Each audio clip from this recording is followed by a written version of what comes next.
For 3,000 years, the albino dragon slumbered beneath the scorched crust of Ashmore Crater, buried under layers of blackened rock, soot, and history. Once a celestial war beast of the long-lost Xerath Dominion, the dragon had been forgotten, feared, avoided, and ultimately erased from records.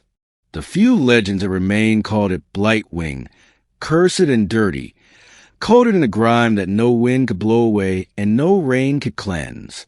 But the miners didn't know that when they started digging. The human mining colony Scrapwell, 9 had been built over Ashmore just 3 cycles ago. The humans came for iridite and crystal veins that ran beneath the wastelands, precious materials for warp drives and terraforming. When their drills broke through a cavern no scanner could map, Foreman Eli Voss wanted himself to inspect it. He expected rock, or maybe a gas pocket. He didn't expect the eye. It blinked slowly like a planet rotating. The massive albino beast was curled around itself, ivory scales smeared black with centuries of ash and decay. Its horns were crusted with mineral buildup, and fungal spores had taken root in the crevices of its hide. The stench was unbearable, and yet it was alive. By the stars, Eli breathed, backing away slowly. But the dragon didn't attack, didn't roar. It only stared. Eli left it alone that day, but he didn't seal the tunnel. Something about the dragon's eyes haunted him. It looked embarrassed. The next night, Eli came back with a flashlight, a pressure hose, and 10 gallons of industrial soap. "What the hell am I doing?" he muttered, dragging the hose through the tunnel. Giving a bath to a legendary space monster. The dragon still hadn't moved. It shifted slightly when he approached, lowering its head a few meters closer, as if curious. Eli raised the hose. "Okay, big guy, let's get some of that crud off." He turned on the water. At first, nothing happened.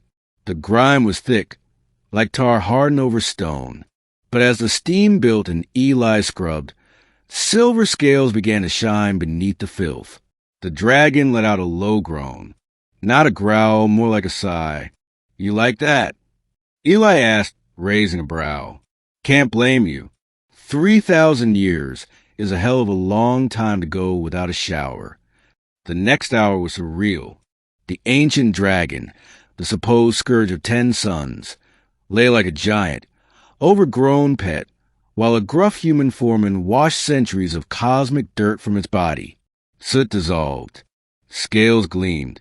Its wings, once leathery shadows, unfurled and shimmered with soft pearlescent light. When Eli reached the dragon's face with a warm silk cloth, the beast actually purred, a deep, thrumming vibration that made the cave walls tremble. "You're not so scary under all that gunk," Eli said, wiping around one of his giant eyes.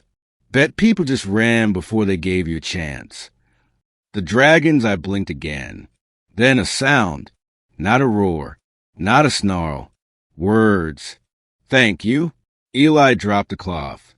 "You talk." The voice rumbled from deep within the dragon's chest, like echoing thunder shaped into language. "Long time. No one come close. Not without fear.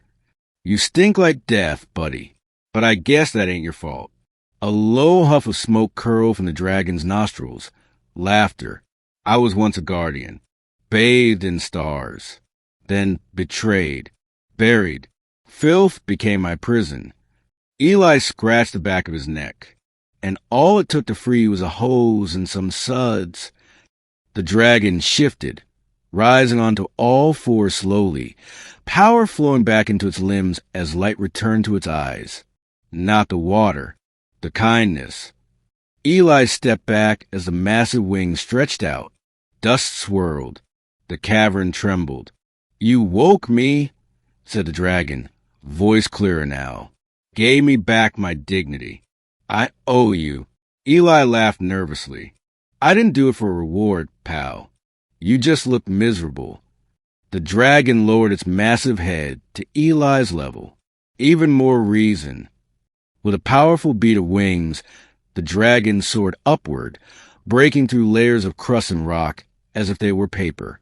The sky above Scrapwell, 9 split open in a storm of light and debris as a once-forgotten legend took to the stars once more. The miners panicked, but no fire rained down. No death came, only a gust of clean, warm air, and a strange shimmer that covered their machines in glistening dust that repaired what was broken and purified what was corrupted. From that day forward, Scrapwell 9 flourished. Crops began to grow on toxic soil. Machines ran cleaner, longer, and at night, far above the station, a shimmering silver streak often passed by the stars, watching. Eli Voss kept the old cloth he used on that first bath. He framed it in his office above his desk. When asked why, he only smiled and said, "Kindness can clean more than skin. It can free a soul."